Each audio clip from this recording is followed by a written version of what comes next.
Hello everyone. कैसे हैं आप लोग? सब अच्छा? तो स्वागत है आप लोगों का हमारे इस नए वीडियो में। ये नया वीडियो होगा रिवर्स ऑफ इंडिया से रिलेटेड।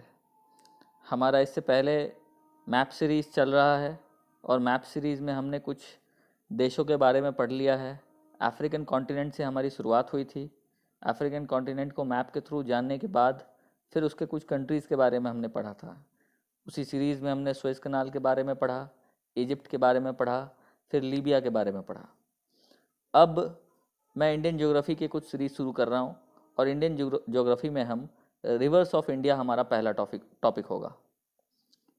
इसके बाद फिर हम लोग हिमालयन माउंटेन्स के बारे में पढ़ेंगे and so on we will continue with the Indian geography also along with the map series.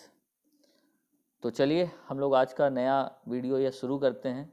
बहुत सारे बच्चे रिवर्स ऑफ इंडिया के बारे में वीडियो बनाने के लिए मुझे कह रहे थे, तो मैंने सोचा कि ठीक है, मैं इस विषय पर एक वीडियो बनाता हूँ। और ये हमारा पहला पार्ट है इस वीडियो का। ये बस एक इंट्रोडक्शन है जो आपको रूबरू करवाएगा रिवर्स से रिलेटेड कुछ टर्म्स से, कुछ टर्मिनोलॉजी से, सो दैट कि रिवर्स के बारे में आपको एक अच्छा ज्ञान हो जाए, उसके सिस्टम के बारे में आपको समझ में आ जाए। और फिर नेक्स्ट पार्ट से हम लोग इंडियन रिवर्स में आगे बढ़ेंगे। इंडियन रिवर्स को पढ़ने के लिए हमको हिमालयन रिवर्स और पेनिनसुलर रिवर्स के बारे में पढ़ना है, जो इस पार्ट में हम नहीं पढ़ रहे हैं। अभी सिर्फ इंट्रोडक्शन है हमारा कि रिवर्स से संबंधित कौन कौन से ऐसे टर्म्स है जो हमें जानना आवश्यक है रिवर्स को पढ़ने से पहले। ओके, तो हम लोग शुरू करते हैं। तो ये जैसा कि आप देख रहे हैं इंडिया का एक मैप, और इस मैप में जो दिखाने का कोशिश किया गया है वह है भारतीय नदियाँ।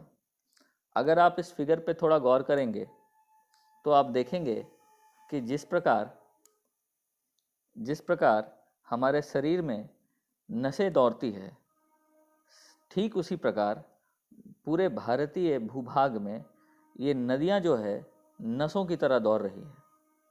जिस प्रकार हमारे शरीर में जो नसें हैं हमारी, वो पोषक तत्व और खून का संचार करती है, उसी प्रकार हमारे देश की जो ये नदियां हैं हमारे देश की भूमि के लिए खून का संचार करती है। ये खून पानी के रूप में है जिसके अंदर पोषक तत्व मौजूद है, जिसकी वजह से जीवन चलता है हमारा।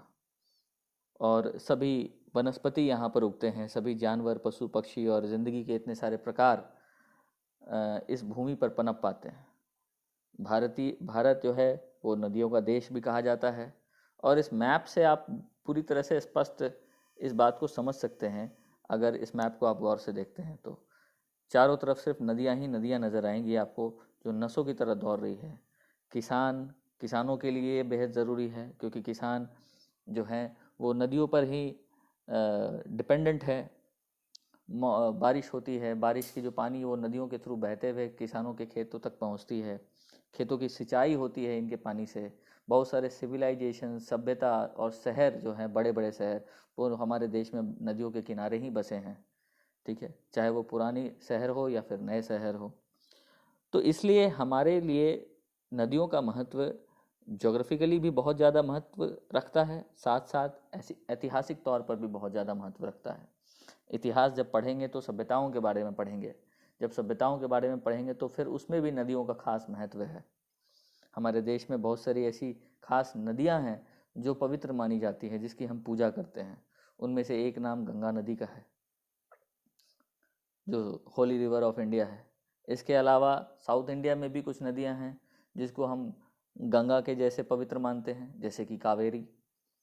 ओके, तो चलिए आज का वीडियो हम शुरू करते हैं और आज हम इंट्रोडक्शन समझते हैं कि हमें क्या क्या पढ़ना है और कौन कौन सी चीज़ें हमें जानना आवश्यक है भारत की नदियों की तंत्र को समझने के लिए। Okay, let's move ahead. ये देखिए, जैसा कि मैंने पहले वाले स्लाइड में हिमालयन रिवर लिखा था, तो ये जो तंत्र मैंने इस मैप के थ्रू आपको बताने का प्रयास किया है, यह है हिमालयन रिवर सिस्टम। ठीक है, हिमालयन रिवर सिस्टम के अंतर्गत 3 प्रमुख नदी तंत्र आते हैं, जिसमें कि ये जो नदी तंत्र है हमारा यहाँ पर, इसको हम इंडस रिवर सिस्टम कहते हैं। ठीक है, इंडस रिवर सिस्टम, सिंधु नदी तंत्र। ये जो दूसरा भाग है, ये वाला, ये है गंगा रिवर सिस्टम। ओके, और इधर ये तीसरा भाग है हमारा, this is Brahmaputra river system. मतलब हिमालयन रिवर सिस्टम जो है वो 3 नदी तंत्र से बना है, सिंधु नदी तंत्र, गंगा नदी तंत्र और ब्रह्मपुत्र नदी तंत्र। तो इस मैप के थ्रू मैंने आपको यही बताने का प्रयास किया है कि हिमालयन रिवर सिस्टम जब हम पढ़ेंगे तो फिर इन्हीं तीनों नदी तंत्र के बारे में हमको पढ़ने को मिलेगा। मैप के थ्रू इस चीज़ को आप आसानी से समझ सकते हैं, ये तीनों तंत्र जो है वो कहाँ पर भारत में सिचुएटेड है, और फिर इस मैप से आपको ये भी पता चलेगा कि ऐसे कौन कौन से राज्य हैं जो इस तंत्र से प्रभावित है। कहने का मतलब ऐसे कौन कौन से राज्य हैं या फिर ज़िले हैं जो इस मैप में आपको देखने से पता चल रहा है कि किस राज्य में कौन सा नदी तंत्र है जिसके कारण वहाँ पे सभ्यताएं हैं, और भी बहुत सारी चीज़ें जो इकोनॉमिक एक्टिविटीज़ भी होती हैं वो इन्हीं नदियों के मदद से होती है। ठीक है, तो इससे आपको राज्यवार विस्तार भी आपको पता चलता है। मैप में ज़रा गौर से देखिएगा, मैप खोल के रखिएगा। ज्योग्राफी की पढ़ाई बिना मैप के तो नहीं होती है, तो आप इसको समझने के लिए भी हमेशा अपने पास मैप रखिए। और मैप में, पॉलिटिकल मैप में, आप इस मैप के सहारे से आप ये देखिए कि कौन कौन से राज्य हैं जो सिंधु नदी तंत्र के अंतर्गत आते हैं, फिर कौन कौन से राज्य हैं जो गंगा नदी तंत्र के अंतर्गत आते हैं, और इसी के साथ साथ ब्रह्मपुत्र नदी के अंतर्गत आने वाले राज्यों को भी आप मैप में देखें। हम लोग जब इन तीनों नदी तंत्रों के बारे में पढ़ेंगे तो मैं विस्तार पूर्वक आपको इसकी चर्चा करूंगा आपके साथ। ओके, हिमालयन रिवर सिस्टम का बस छोटा सा पार्ट जानने के बाद ये मैप आपको बता रहा है पेनिनसुलर रिवर सिस्टम के बारे में। This is our Indian peninsula. ठीक है, पेनिनसुला का मतलब मैंने पिछले मैप सीरीज में भी बताया था। एक पेनिनसुला की चर्चा हुई थी, उसमें आई गेस आप लोगों को याद होना चाहिए, वो था सिनाई पेनिनसुला। किसका भाग था वो? इजिप्ट का भाग था। ठीक है, पेनिनसुला मतलब सराउंडेड 3 साइड्स बाय वाटर। ठीक है, 3 साइड से पानी से घिरा हुआ भाग को, भूमि के भाग को हम लोग क्या कहते हैं? पेनिनसुला कहते हैं, जिसको हम प्रायद्वीप बोलते हैं हिंदी में। तो ये भारतीय पेनिनसुला के अंतर्गत बहने वाली नदियों का एक तंत्र दिखाया गया है। ये सारी नदी है, मुख्य नदी है, महानदी है, गोदावरी है, कृष्णा है, कावेरी है। ओके, इस तरफ आपको नर्मदा है, तापी है, राइट। तो ये प्रमुख नदी तंत्र है पेनिनसुलर इंडिया का। तो इस प्रकार हम देख रहे थे कि पूरे भारतवर्ष में नदियों का किस तरह जाल बिछा है जो हमारे भारत के भूमि को इतना विशेष बनाती है। Now let's proceed. अब है ड्रेनेज सिस्टम, मतलब अपवाह तंत्र। What is this drainage system, जो हमको रिवर पढ़ने के पहले समझना जरूरी है। तो जैसा कि लिखा है, it is an integrated system of tributaries and a trunk stream which collect and funnel surface water to the sea, lake or some other body of water. It means that एक ट्रंक सिस्टम है, एक main trunk है, जैसे एक तना होता है पेड़ का, ठीक है, और उसके कुछ ब्रांचेस निकले होते हैं कुछ इस प्रकार से। तो समझ लीजिए कि एक नदी तंत्र भी कुछ इसी प्रकार से बना होता है। उसमें एक मेन रिवर ट्रंक होता है, ठीक है, जो एक फनल का काम करता है। फनल मीन्स लाइक दिस, ये एक फनल हो गया, और इसमें कुछ ब्रांचेस जुड़े हैं, ठीक है, जिसको हम इंग्लिश में ट्रिब्यूटरी बोलते हैं, मतलब कि सहायक नदियाँ। सिमिलरली नदी तंत्र में भी एक मेन ट्रंक है और इसके कुछ ट्रिब्यूटरीज हैं जो आपस में इंटीग्रेट होते हैं, मतलब आपस में एक साथ मिलते हैं, और एक मुख्य नदी होती है जो सारे पानी को ले जा करके या तो समंदर में गिराती है, या तो किसी लेक में जाके मिल जाती है, या किसी दूसरे बॉडी ऑफ वाटर में जाके मिलती है। And this together is called the drainage system. ये पूरा जो तंत्र हो गया, ये ड्रेनेज सिस्टम का तंत्र हो गया। I guess you understood. The total area that contributes water to single drainage system is known as drainage basin. मतलब ये पूरा क्षेत्र जो है, जो इस पूरे ड्रेनेज सिस्टम को वाटर कंट्रीब्यूट करता है, इस पूरे क्षेत्र को हम ड्रेनेज बेसिन कहते हैं। जैसे कि अगर गंगा नदी सिस्टम है और इसके पूरे जो ट्रिब्यूटरीज है इसको हम पूरा ले ले, और इस पूरे क्षेत्र को मैं क्या कहूँगा, गंगा रिवर बेसिन कहेंगे। Okay, river basins are natural unit of land. इस पॉइंट को आप नोट कर लेंगे, ये क्वेश्चन आ सकता है, ठीक है, कि river basins are natural unit of land, this is not artificial और man made, river basins are natural unit of land. इस पॉइंट को आप हमेशा याद रखेंगे, ठीक है। ये यूपीएससी के क्वेश्चन में भी पूछा जा सकता है, जैसे कि क्वेश्चन कभी कभी पूछ देता है कि निम्नलिखित में से रिवर बेसिन्स के बारे में निम्नलिखित बात के ऊपर विचार करें, कौन सा कथन सही है गलत है इस संदर्भ में। तो river basins are always a natural unit of land. इसके बाद the area drained by a single river system is called a drainage basin. ये एनसीईआरटी के अकॉर्डिंग ये लाइन है, the area drained by a single river system is called a drainage basin. जैसे कि Ganga river system, Ganga river का, गंगा को देखोगे map में कुछ इसी प्रकार की आकृति इसको आपको नजर आएगी। हमने पिछले मैप में समझा था इस चीज़ को, गंगा रिवर सिस्टम को, ठीक है। जैसे कि मैं दिखा देता हूँ आप लोगों को, ये this, look at this, this is river Ganga, ठीक है, और इसके पूरे ट्रिब्यूटरीज है ये सारे, ठीक है। कुछ इधर से आके मिलती है, कुछ ऊपर से आके मिलती है, कुछ नीचे से आके मिलती है। तो ये पूरा गंगा रिवर बेसिन हो गया हमारा। उसी प्रकार से जैसे ये सिंधु रिवर सिस्टम है, this is main river Sindhu and these are its tributaries, different tributaries, ठीक है। तो ये पूरा क्षेत्र क्या हो गया, this is Sindhu river basin. तो एक सिंगल ड्रेनेज सिस्टम जो एक सिंगल रिवर द्वारा ड्रिवन होती है उसको हम एक ड्रेनेज बेसिन बोलते हैं या एक रिवर बेसिन बोलते हैं। Clear? Okay. Any elevated area such as mountain or an upland separates two drainage basins. Such an upland is known as water divide. अब ये water divide क्या होता है, मतलब जल विभाजक।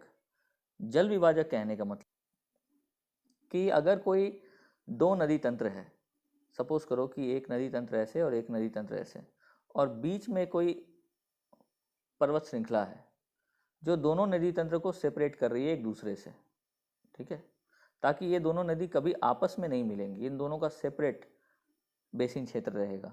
तो ये जो बीच में ये दोनों नदियों को, नदी बेसिन को डिवाइड किया, इसको कहते हैं हम एक water divide, this is water divide. Okay, जैसे कि हमारा वेस्टर्न घाट्स, वेस्टर्न घाट्स की आकृति कुछ इस प्रकार है कि वो ऐसे इसका शेप है, मतलब पश्चिम की तरफ ये ज़्यादा, इसकी जो ढाल है, स्लोप है, वो ज़्यादा है, जबकि पूरब की तरफ इसका स्लोप जो है वो गहरा स्लोप नहीं है इसका, ठीक है, ये जेंटल स्लोप है, जिसके कारण कुछ नदियां जो है वो इस तरफ चली जाती है और कुछ नदियां जो है वो इस तरफ चली जाती है। मैक्सिमम नदियां जो है वो पूरब की तरफ बहती है और बे ऑफ बंगाल में जाके मिलती है। कुछ ही नदियां ऐसी है जो अरब सागर में जाके गिरती है। इस साइड हमारा अरब सागर है वेस्ट में, और इस तरफ हमारा ईस्ट में क्या है, बे ऑफ बंगाल है। तो एक प्रकार से वेस्टर्न घाट्स जो है हमारा, वो भी एक वाटर डिवाइड का काम करता है, क्योंकि इसके कारण दो दिशाओं में नदियाँ जो है वो विभाजित होती है, एक पश्चिम की तरफ चली जाती है, दूसरी पूरब की तरफ चली। इसके पीछे का कारण बस यही है कि बीच में ये एक ऐसे ढालनुमा यहाँ पे खड़ा है, इस तरफ इसकी स्लोप जो है वो जेंटल है और इस तरफ इसकी स्लोप थोड़ी स्टीप है। This is what is water divide, ठीक है। ओके, नाउ ड्रेनेज पैटर्न, ये बहुत ज़रूरी है समझना, क्योंकि अगर कोई तंत्र है तो हर तंत्र का अपना एक पैटर्न होता है, अपनी एक व्यवस्था होती है, ठीक है, जिसके तहत वो कार्य करता है। उसी प्रकार नदी एक तंत्र है, ड्रेनेज सिस्टम है, तो उसका अपना एक पैटर्न होगा। वो कौन कौन से पैटर्न है, इस बात को हम समझते हैं। तो what does it refer to? It refers to a design which a river and its tributaries form together from its source to mouth, ठीक है ना। एक तरह का एक डिजाइन है, पैटर्न है, जो नदी अपने सोर्स से अपने माउथ तक अपने ट्रिब्यूटरीज के साथ मिलकर के बनाती है, ठीक है। और कुछ फैक्टर्स जो इसको बनने में, इस पैटर्न को बनने में मदद करते हैं, वो कुछ इंपॉर्टेंट फैक्टर्स हैं हमारे टोपोग्राफी, फिर वहाँ का स्लोप, फिर यहाँ का structure control, nature of rocks, tectonic activities, supply of water और उस क्षेत्र का अपना जियोलॉजिकल हिस्ट्री। इस सारे फैक्टर्स को निश्चित तौर पर आप याद रखेंगे कि कौन कौन से फैक्टर हैं that contributes to a drainage pattern. तो those factors are the topography, slope, structural control, nature of rocks, tectonic activities, supply of water and geological history of that region। सारे फैक्टर्स याद रखना बहुत ज़रूरी है। इससे भी सवाल पूछा जा सकता है इन options. these options may come that what are the factors that are responsible for a drainage pattern। उनमें से ये कोई भी एक ऑप्शन नहीं हो सकता है। ओके, तो याद रखिएगा तो ज़्यादा हेल्प करेगा आपको। Now next we will move on to the next slide. In India following types of drainage patterns are found. भारत में हम निम्नलिखित ड्रेनेज पैटर्न्स को देखने को मिलता है हमें। तो उस ड्रेनेज पैटर्न से भी पहले समझते हैं कुछ खास प्रकार की नदियाँ जो भारत में बहती है वो भी ड्रेनेज पैटर्न के ही अंतर्गत आती हैं, जैसे कि द एंटीसीडेंट और इनकॉन्सिक्वेंट ड्रेनेज, मतलब पूर्ववर्ती मतलब पहले से बहने वाली। तो किससे पहले से बहने वाली? तो हिमालय के फॉर्मेशन के पहले बहने वाली जो नदियां हैं उसको हम एंटीसीडेंट नदियां बोलते हैं, पूर्ववर्ती नदियां बोलते हैं, एंटीसीडेंट रिवर्स बोलते हैं। तो reverse existed before Himalayas and flow southward making gorges, ठीक है, महाखड, गॉर्जेस को बोलते हैं महाखड, जैसे कि इंडस, सतलज, गंगा, ब्रह्मपुत्र, तीस्ता, ये सारी एंटीसीडेंट नदियां हैं। ठीक है, हिमालय से के बनने से पूर्व से ही ये नदियां बह रही हैं। ओके, फिर आता है हमारा कॉन्सिक्वेंट रिवर्स, मतलब अनुवर्ती नदियां।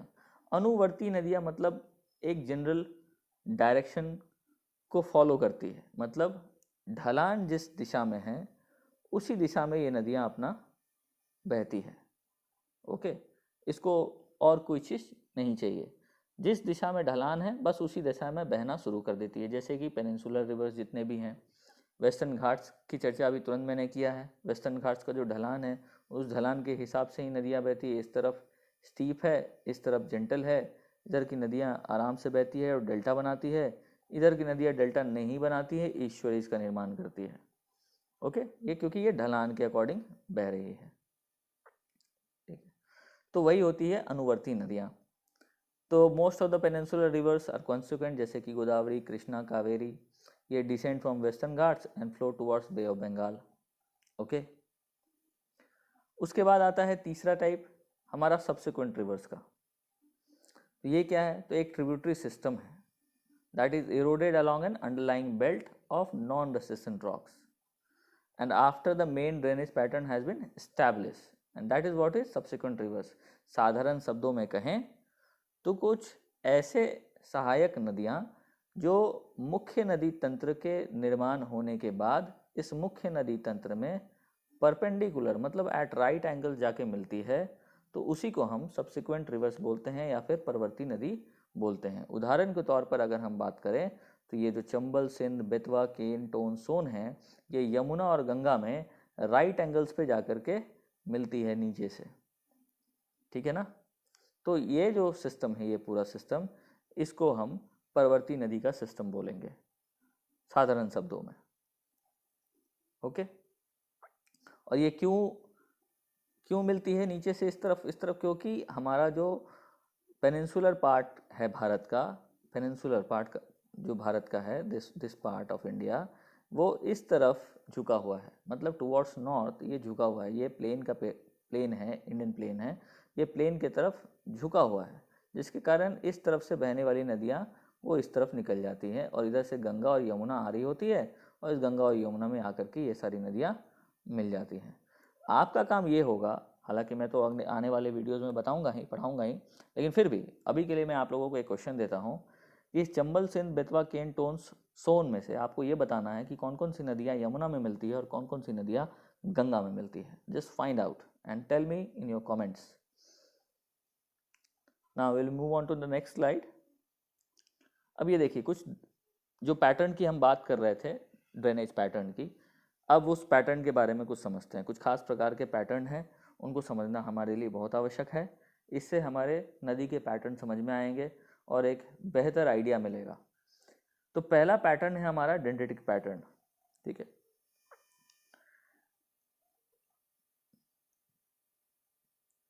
तो इसमें क्या होता है, तो जिस तरह से पेड़ों की शाखाएं होती है, ब्रांचेज होते हैं, वो इधर उधर फैले होते हैं, उसी प्रकार इन नदियों की जो शाखाएं होती हैं या उप शाखाएं होती है, वो कुछ इस प्रकार से पेड़ नुमा आकृति में फैली होती हैं, जिस प्रकार से आप मैप में इसको आराम से देख भी पा रहे हैं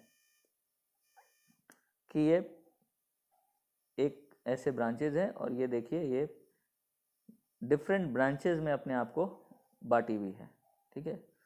तो इसी को हम लोग बोलते हैं डेंड्रिटिक पैटर्न, ठीक है। Branching, ramifying, giving the appearance of a tree, and most of the rivers of Indo Gangetic plain जैसे कि गंगा, यमुना, ये डेंड्रिटिक पैटर्न शो करती है। इसके अलावा कुछ पेनिनसुलर रिवर्स भी जैसे कि गोदावरी, कृष्णा, कावेरी, ये भी डेंड्रिटिक पैटर्न शो करती है। तो ये क्वेश्चन इंपॉर्टेंट है आपके लिए कि कौन कौन सी नदियाँ जिसका नाम आपको याद रखना जरूरी हो सकता है। एग्जाम्पल्स में आपको आना चाहिए कि डेंड्रिटिक पैटर्न शो करने वाली नदियाँ कौन कौन सी है। तो इंडो गैंगेटिक प्लेन में बहने वाली नदियाँ डेंड्रिटिक पैटर्न शो करती है। पेनिनसुलर रिवर्स की भी नदियाँ जैसे गोदावरी, कृष्णा, कावेरी है, वो भी डेंड्रिटिक पैटर्न शो करती है।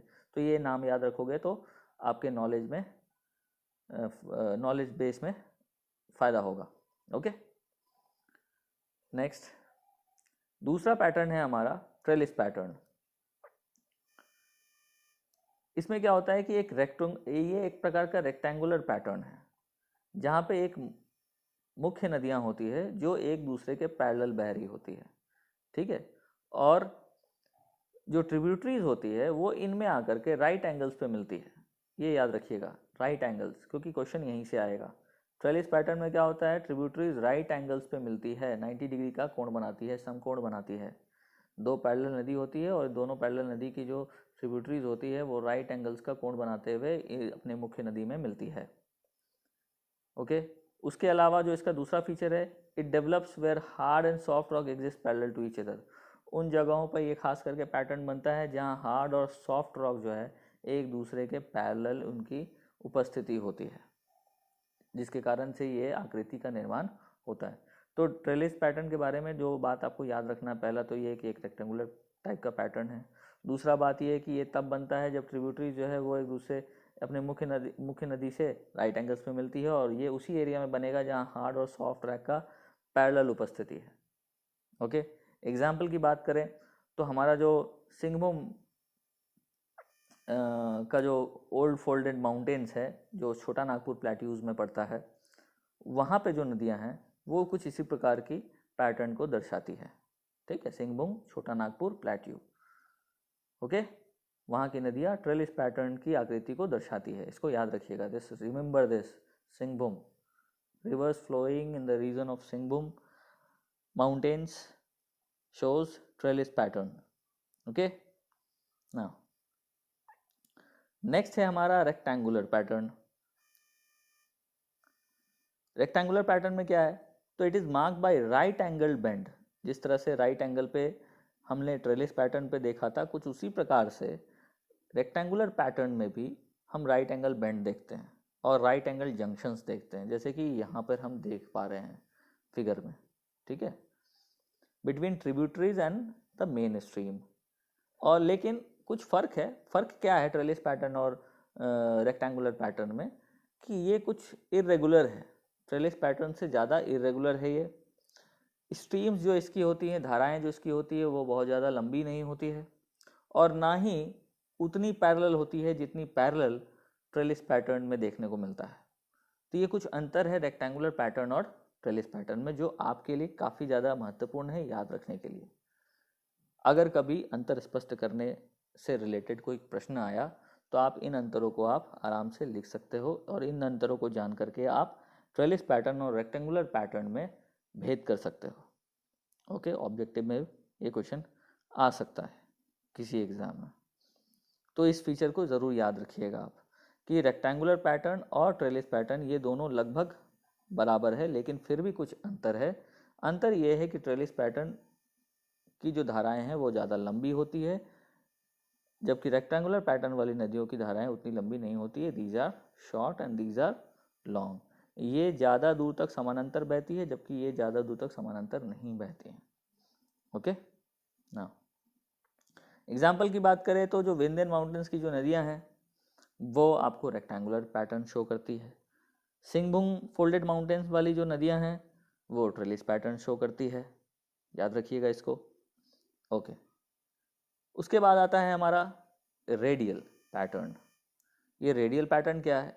तो देखो फिगर से ही स्पष्ट होना चाहिए कि एक कोई सेंट्रल एक्सिस पॉइंट है, एक सेंट्रल पॉइंट है, एक हाईलैंड है, वहीं से ये सारी नदियों की जो धाराएं हैं वो बह रही है। जैसे कि एक साइकिल का स्पोक होता है, वो चारों दिशाओं में ऐसे ऐसे ऐसे ऐसे फैला होता है किसी एक सेंटर से, and this is what is radial pattern of rivers. ठीक है ना, ये बड़ा सिंपल सा है। इसलिए it is characterize by outflowing rivers away from a central point, जैसे कि spokes of a wheel, tends to develop on the flanks of a dome और अ वोल्केनिक कोन। किसी भी वोल्केनिक कोन जो होता है वहाँ पर ये बनने के चांसेस ज़्यादा होती हैं ऐसी नदियों की।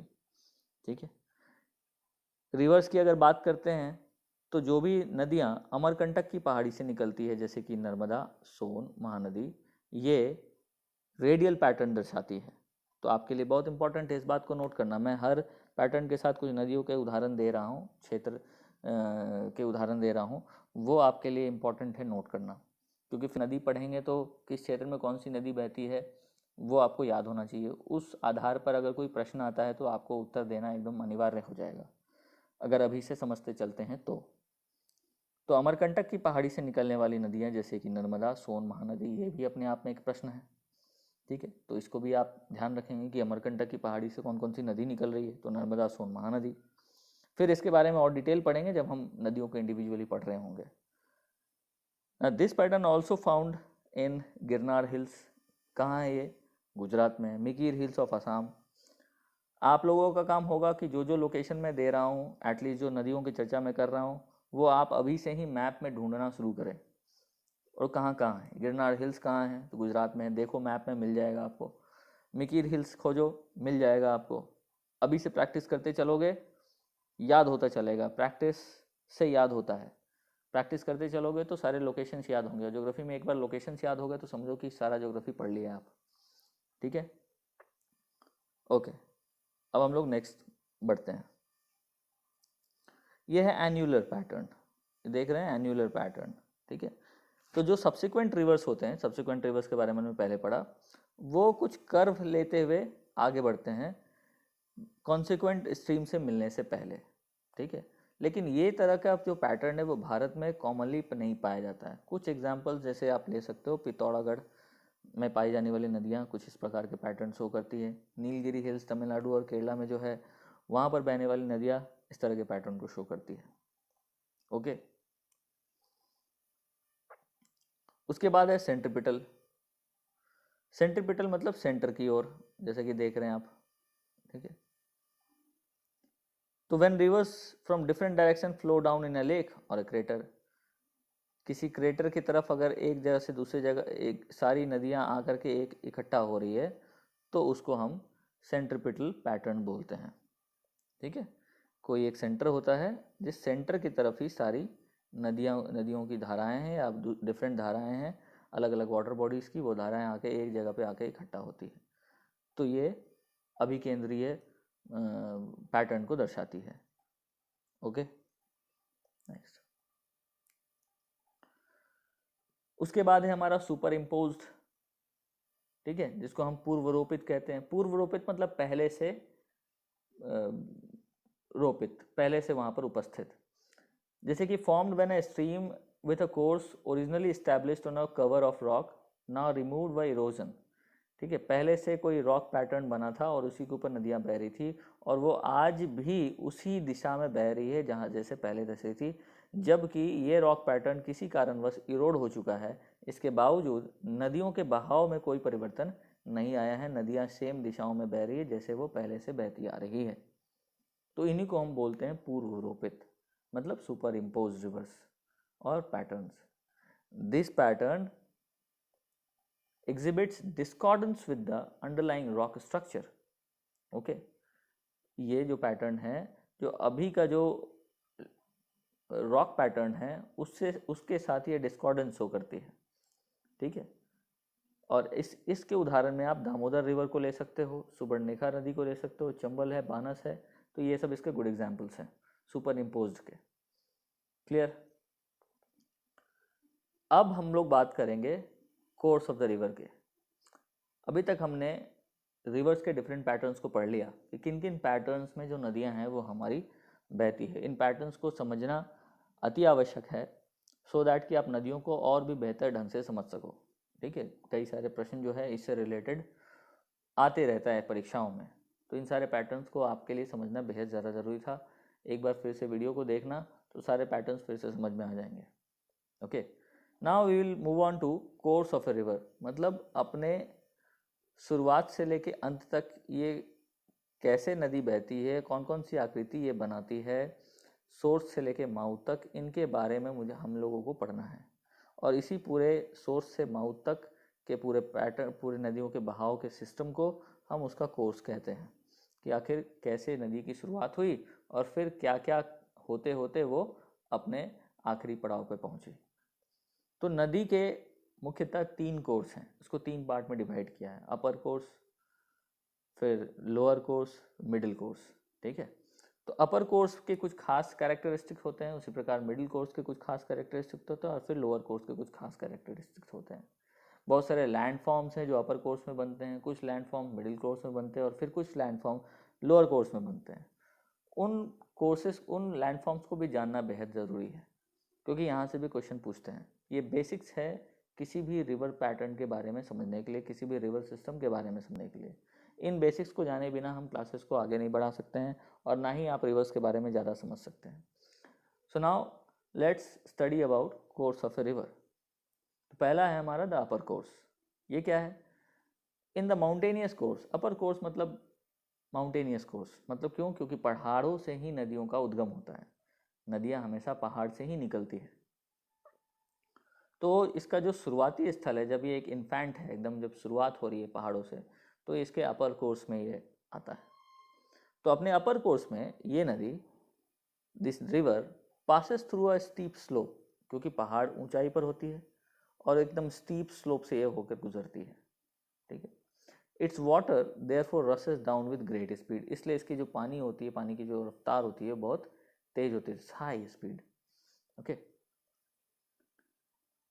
Under such a condition, the water can dig the river bed very deep and carries or pulls down heavy boulders and pebbles. चूँकि इसके पास काफ़ी ज़्यादा तीव्र रफ्तार है, तो ये काफ़ी गहरी बेड अपना बनाते हुए, एक गहरी खाई बनाते हुए ये आगे बढ़ती है और अपने साथ बड़े बड़े पत्थर के टुकड़े और कंकड़ जो है वो अपने साथ कैरी करके लेते जाती है, ठीक है।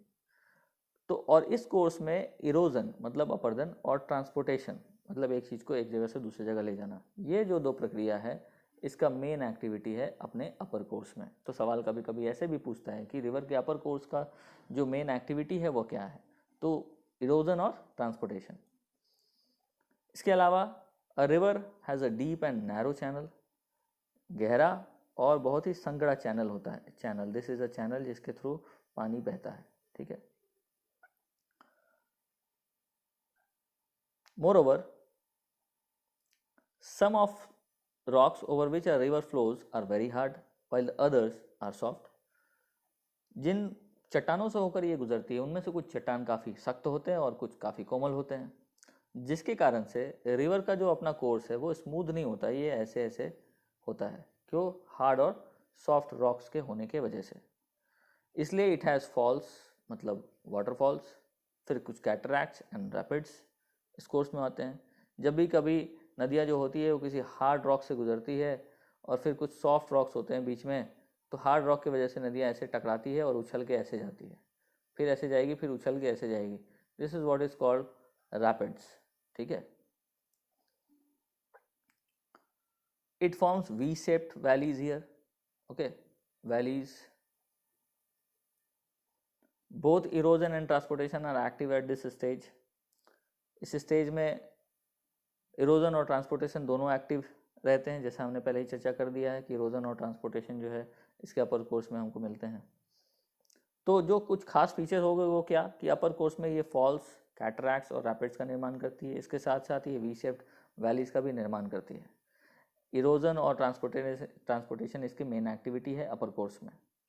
ओके, आगे चलकर हम लोग इसी बात को कुछ डायग्राम से समझेंगे, कुछ फिगर्स है जिससे हम समझेंगे। Sometimes the river flows through very hard rocks. In that situation, two sides of the river so deep that they become almost vertical. कभी कभी चट्टान इतने सख्त रहते हैं कि जो नदी के जो दोनों भाग होते हैं, दोनों साइड हैं, वो बहुत ज़्यादा डीप चले जाते हैं। ठीक है, जिसके कारण किसका निर्माण होता है, जिसके कारण एक खाई का निर्माण होता है। ठीक है, this is what is called gorge. ठीक है, दिस इज खाई, खड। There are many gorges on the upper course of Brahmaputra, Indus और गंगा।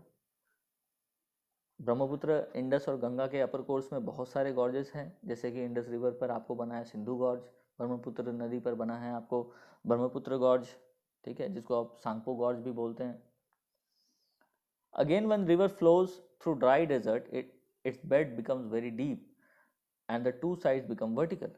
और फिर जब ये ड्राई डेजर्ट के मतलब एरिड या सेमी एरिड रीजन से जब ये गुजर रहा होता है, तो फिर से इसका जो बेड होता है, अपना बेड, रिवर बेड जो है, जो नीचे में होता है, ये काफ़ी गहरा हो जाता है। ठीक है, और लगभग जो दो साइड होते हैं वो लगभग ऑलमोस्ट वर्टिकल हो जाते हैं, कुछ इस प्रकार से। So the river takes the shape of I instead of V. ये कुछ ज़्यादा ही गहरा हो जाता है। इस समय जो ये वी शेप का जो वैली बन रहा था, उसके बजाय इतना ज़्यादा स्टीप हो जाता है कि इट बिकम्स आई, और ज़्यादा गहरा। तो यहाँ पर आई शेप्ड वैली का निर्माण होता है। कहाँ पर? तो डेजर्ट एरिया में, या फिर कह लीजिए एरिड या सेमी एरिड रीजन में। ठीक है, इसी तरह से आई शेप्ड वैली को हम कैनियंस भी बोलते हैं। गॉर्ज और कैनियन में थोड़ा फर्क होता है। गॉर्ज जो होता है थोड़ा नैरो होता है, कैनियन जो होता है थोड़ा वाइड होता है। ठीक है, और कैनियन का खास प्रकार से निर्माण जो होता है वो एरिड या सेमी एरिड रीजन में होता है। ओके, गॉर्ज जो एक वी शेप्ड आकार में पाया जा सकता है, जबकि कैनियन जो होगा वो आई शेप्ड आकार में होगा। ओके, कुछ गॉर्जेज ऐसे भी हैं जो आई शेप्ड आकार में होते हैं, जो काफ़ी अपर कोर्स में, जो काफ़ी ऊंचे पहाड़ी से गिरते हैं, जैसे कि सिंधु गॉर्ज है। दूसरे इंपॉर्टेंट फॉर्मेशन जो है अपर कोर्स में वो है रैपिड्स और waterfalls. When water flows with high speed over the hard rock surface, it is called rapids, and when water falls vertically downward, is called waterfall. किसी चट्टान से पर्वत से ऐसे पानी गिर रहा है तो इसको वाटरफॉल कहते हैं। जबकि मैंने रैपिड्स के बारे में आपको बताया कि वाटर के कोर्स में अगर कुछ हार्ड रॉक्स कुछ इस प्रकार से पड़े हुए हैं, तो ये वाटर आएगा, इसके ऊपर टकराएगा और ये ऊपर से ऐसे निकलेगा, और ये नॉर्मली ऐसे होते रहता है। पानी में अक्सर मूवमेंट इस तरह से बहुत तेज गति से हो रहा होता है, and this is what is called rapids.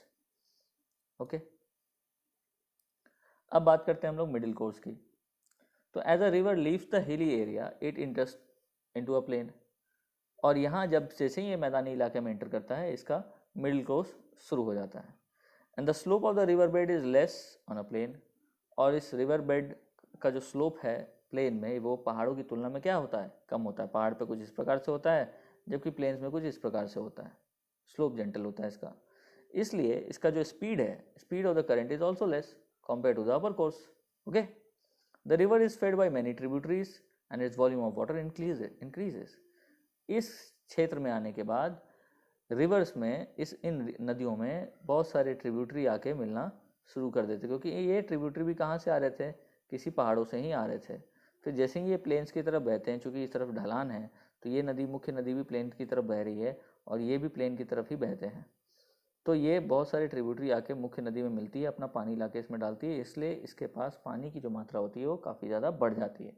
इसकी volume of water increases. As the volume of water is more, the banks are eroded and river becomes wide.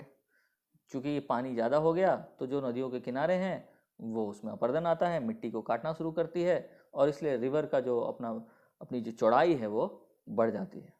Okay, towards the lower plain course, the slope of the river bed becomes still less.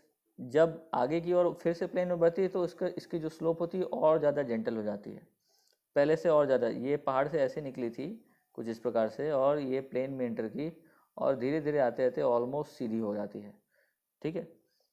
तो इसके कारण इसके जो speed है वो और ज़्यादा घट जाता है जैसे ही ये प्लेन में आगे बढ़ती है। And it can hardly Erode and transport eight this stage, जिसके कारण इसके इरोजनल एक्टिविटी और ट्रांसपोर्टेशन एक्टिविटी बहुत कम हो जाती है। इसके साथ जो एडिशनल सेडिमेंट्स जो ये अपने साथ उठा करके लाई होती है, मिट्टी, कंकड़, बालू, ये जो सेडिमेंट्स है ये डिपॉजिट कर देती है, ठीक है, छोड़ते चली जाती है। और ये जो चैनल है नदी का जो कुछ इस प्रकार से बह रही थी, चूँकि स्लोप कम है और बाकी सारी चीज़ों को ये अपने यहाँ पे छोड़ते चली जा रही थी, तो ये इसका चैनल ब्लॉक हो जाता है। तो जब चैनल ब्लॉक होता है तो ये अपना कोर्स चेंज कर देती है। क्यों? क्योंकि इस तरफ रास्ता बंद हो चुका है, तो ये अपना कोर्स चेंज कर देगी। और जब ये कोर्स चेंज करते करते चलेगी तो कुछ इस प्रकार की आकृति में ये बहना शुरू कर देती है, ठीक है। मतलब ये वाइंडिंग होना शुरू हो जाता है, इसमें सर्पनुमा आकार ले लेती है नदियाँ, क्योंकि सेडिमेंट्स इसने जमा कर रखा है, इसको आगे बढ़ना है, सेडिमेंट जमा कर दिया, रास्ता ब्लॉक हो गया, स्पीड इसका कम है, तो अपने आप को आगे बढ़ाने के लिए ये रास्ता अपना कोर्स चेंज करती है नदी, और कुछ इस प्रकार की आकृति इसमें बनना शुरू हो जाती है। और इस वाइंडिंग चैनल को हम मीएंडर कहते हैं। Okay, this winding channel is called meander, right. Now the water flowing through a meander normally strikes on its concave sides and erodes it. जब ये नदी कुछ इस प्रकार से बह रही है, ठीक है, तो वाटर जो होगा वो कुछ यहाँ पर टकराएगा और फिर इसको इरोड करेगा, ठीक है, इस साइड को। On the other hand sediments are deposited on the convex side, और अगर इस तरह से नदी बह रही है तो इसका डिपॉजिट जो होगा कुछ इस प्रकार से यहाँ पर जमा होता चला जाएगा इस साइड में, ओके। और इसके कारण क्या होगा कि गैप जो होगा इन दोनों के बीच में, माउथ जो मेंढर के माउथ के बीच में, वो बढ़ता चला जाएगा।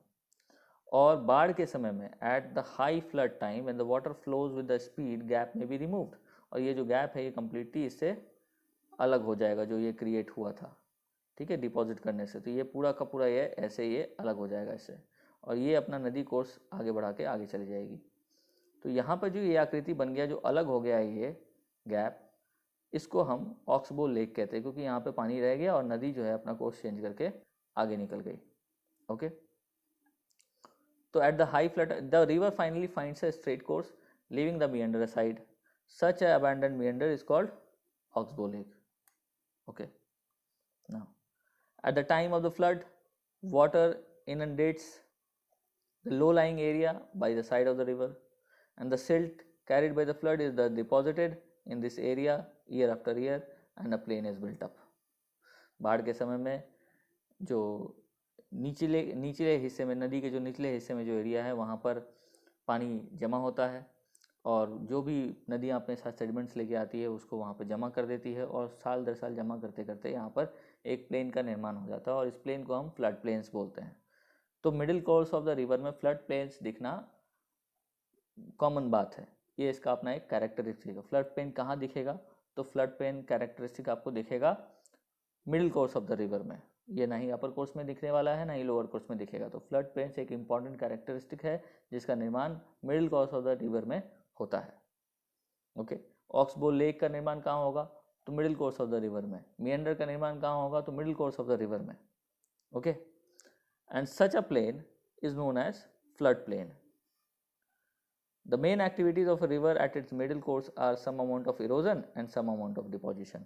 तो यहाँ पर डिपोजिशन का काम होता है, जिस प्रकार से इरोजन और ट्रांसपोर्टेशन का काम अपर कोर्स में हो रहा था, यहाँ पर इरोजन और डिपोजिशन का काम मिडिल कोर्स में होता है नदियों का। ये इंपॉर्टेंट टू बी नोटेड, ठीक है। Erosion and deposition are the activities involve in middle course of the river, okay.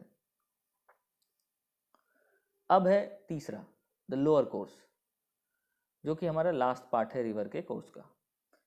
तो the last part of a river near its mouth is called lower course.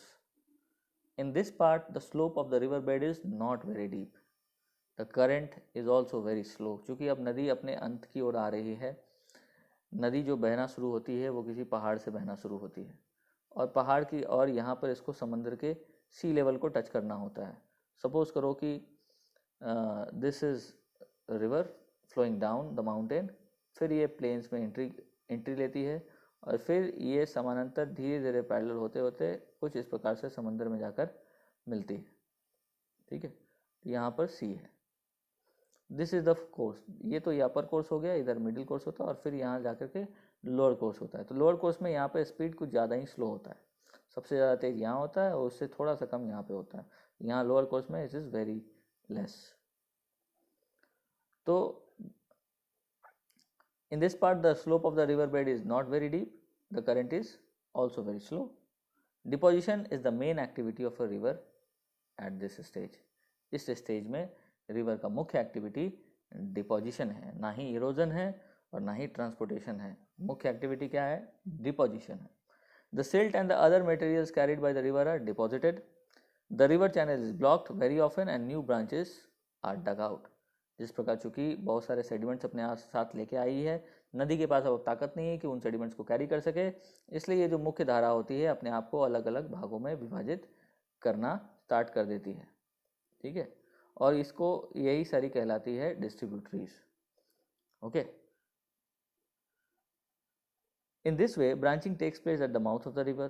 This branch channels are known as distributaries and the river is said to be braided, और ऐसी नदियों को हम braided river बोलते हैं। Okay, as the river meets the sea the current is almost halted, और जैसे ही ये समुद्र से मिलती है ये जो करंट होती है ये ऑलमोस्ट रुक से जाती है, ब्रांचेज में होकर के ये समुद्र से जाकर के मिलती है। और इसी प्रकार से इस डेल्टा क्षेत्र का भी निर्माण होता है। The silt carried by the river water is therefore deposited at the mouth. In the course of the time, the silt thus deposited forms triangular island at the mouth of the river. Triangular island बन जाता है यहाँ पर, branches, नदियाँ अपने branches बना रही थी, इसके कारण कुछ इस प्रकार की आकृति बन जाती है बीच बीच में। ठीक है, और इसी को हम लोग क्या बोलते हैं? डेल्टा बोलते हैं, जैसे सुंदरबन का डेल्टा। ओके, तो this is known as delta. And when the tidal waves and sea currents constantly wash the river mouth, a delta cannot be formed. जब इसी समंदर की तरफ से लहरें आती रहेंगी, ठीक है, तो ये डेल्टा का निर्माण नहीं हो पाएगा, क्योंकि यहाँ पर जमा सभी कुछ ये जो करंट्स है जो सी से निकल के आ रही, जो सी से आ रही है, वो इसको बहा करके ले जाती है। तो ऐसे केस में यहाँ पर किसी तरह कोई सेडिमेंट जमा नहीं होता है, तो फिर ये ईश्वरी का निर्माण कर देती है। ये डायरेक्ट जाके सी में ऐसे मिल जाएगा और डेल्टा वहीं बनेगा जहाँ पर सी की तरफ से कोई करंट नहीं आ रहा और डिपॉजिशन हुआ है। ये नदी कुछ इस प्रकार बन गई और ये सारे डिपॉजिट्स आके यहाँ जमा हो गए। This triangular region is called delta. Figure में हम इस बात को और बेहतर तरीके से समझेंगे। तो such a free mouth of a river is called an estuary. Okay, तो इस प्रकार से हम रिवर के तीन कोर्सेज को समझे, the upper course, the middle course and the lower course. तीनों कोर्स के अपने अपने कैरेक्टरिस्टिक थे, जिन कैरेक्टरिस्टिक को आपको समझना बेहद ज़रूरी है। इसके पहले हम लोगों ने कुछ नदी के पैटर्न्स को समझे थे कि किन किन पैटर्न्स में नदी बहती है। तो उसमें कुछ खास पैटर्न्स के बारे में पढ़े थे, जिसमें कि डेंड्रिटिक पैटर्न था, रेक्टेंगुलर पैटर्न था, ट्रेलिस पैटर्न था, सेंट्रीपिटल था। ये सारे पैटर्न्स आपको याद करना ज़रूरी है। ओके, अब कुछ फिगर्स के माध्यम से हम लोग इस पार्ट को ख़त्म करेंगे, फिगर्स को समझते हुए। और ये हमारा पहला फिगर है, जिसमें फिगर के माध्यम से आपको कोर्स ऑफ ए रिवर को समझाने का प्रयास किया गया है। यहाँ इसका ये सोर्स है, यहाँ पर अपर सोर्स में ये वी शेप्ड वैली बना रही है, this is your we shaped valley. फिर ये चैनल है, रिवर बैंक है, ये रिवर बेड है। दूसरे फिगर में ये रिवर सिस्टम का पूरा मतलब कि मैप के थ्रू आपको बताने का प्रयास किया गया है इसमें, कि कैसे सारा स्ट्रक्चर डेवलप होता है। तो ये सोर्स से ये नदी निकली, ये इसकी ट्रिब्यूटरी है जो यहाँ आकर के मिलती है, दिस इज कॉल्ड कॉन्फ्लुएंस। ये दिस इज योर ट्रिब्यूटरी। ठीक है, this is the main river. ये यहाँ पर मेंडर का फॉर्मेशन लाइक दिस। ठीक है, यहाँ देखो ये this is delta, this area is called delta. ठीक है, दिस इज एन ईश्वरी, जहाँ पर रिवर के सी के साइड से लहरें जाती है और इसका निर्माण नहीं होने देती है, तो ये पानी सीधे निकल जाता है, तो ये ईश्वरी कहलाता है। ये चैनल है आपका, this is the mouth of the river, जहाँ पर वो नदी से समंदर से मिलती है। और ये हमारा ऑक्सबो लेक है यहाँ पर, दिस इज, ये मेंडर था, इससे ये अलग हो गया और ये लेक का निर्माण हो गया, this is your oxbow lake. इस फिगर से हम समझते हैं अपर कोर्स के कुछ features, gorge, rapids, waterfalls. Okay, ये वर्टिकल कोरोजन है, steep gorges like V shape valley वगैरह का निर्माण हो जाता है। इसका जो मुख्य एक्टिविटी है वो इरोजन है। मिडिल कोर्स में जो है मिएंडर्स, रिवर क्लिप्स वगैरह का निर्माण होता है। ट्रांसपोर्टेशन इसका मुख्य एक्टिविटी आता है। डिपोजिशन इसका मुख्य एक्टिविटी आ जाता है। उसके बाद वैली जो होती है वो थोड़ी चौड़ी होती चली जाती है क्योंकि स्लोप कम गया है। लोअर कोर्स में flood plains, oxbow lakes, deltas का निर्माण होता है। डिपोजिशन इसका मुख्य एक्टिविटी है यहाँ पर, ठीक है। And here it is finally meeting with the sea. ये ऑक्सबो लेक का निर्माण समझाया गया है। This is the meander formation over here. यहाँ पर ये डिपोजिशन हो रहा है, ठीक है। ये इस साइड में डिपोजिशन होते जा रहा है और इधर से ये इरोजन होते जा रहा है, ठीक है। यहाँ पे इस साइड में डिपोजिशन हो रहा है, इधर से इरोजन हो रहा है। फिर धीरे धीरे ये चीज़ और ज़्यादा गहरा हो गया, इसके जो मोड थी, वाइंडिंग थी, और ज़्यादा गहरी हो गई, ठीक है। तो ये सारे साइड में डिपोजिशन हो गया है, इधर से इरोजन हो गया है। अब ये जो धारा थी वो डिपॉजिट होते होते क्या हुआ कि ये ब्लॉक हो गया यहाँ पर। ये कोर्स जो था नदी का वो ऐसे निकल गया और ये this remained, the water body remained like this. और समय के साथ जब बाढ़ आता है तो फिर इस नदी को ऐसे बहा के ले जाता है। डिपोजिशन के कारण ये जो पोर्शन था ये अलग हो जाता है, and this is what is called oxbow lake. Okay, figure को एक बार और आप देख सकते हैं आराम से कुछ देर के लिए, you will understand it. Next,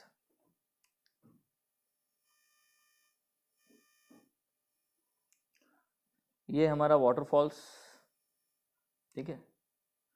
यहाँ पर कुछ सॉफ्ट रॉक्स है, कुछ हार्ड रॉक्स है, और इसी के लिए हमारा ये रैपिड्स का निर्माण होता है। इसके कारण कुछ इस तरह से दिखाया गया आपको फोटो में।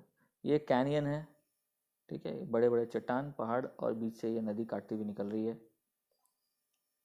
ये हमारा गॉर्ज है जो जनरली अपर कोर्सेज में देखने को मिलेंगी, कई सारे मूवीज़ में भी ये देखने को मिला होगा।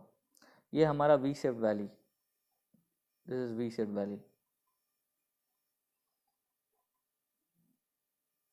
अपर कोर्सेज ऑफ द रिवर में ये सारे फीचर्स देखने को मिलते हैं, canyons, gorges and V shaped valleys. फिर हमारा यहाँ पर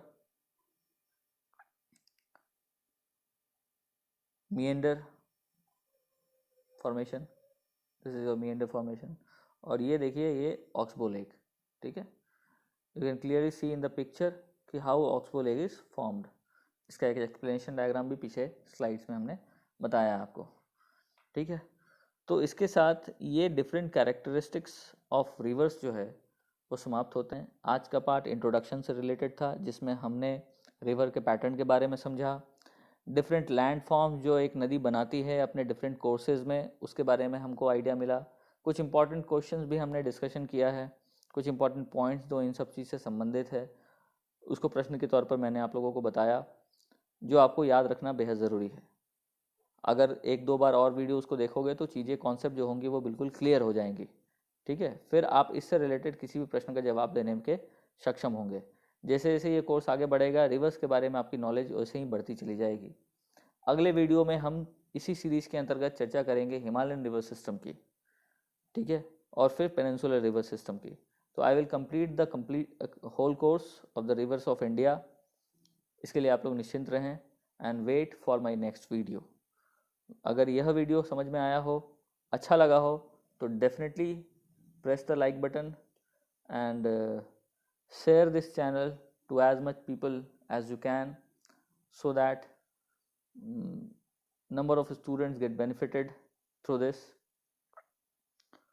Okay, so thank you very much for listening to the video. God bless you. Take care. Goodbye.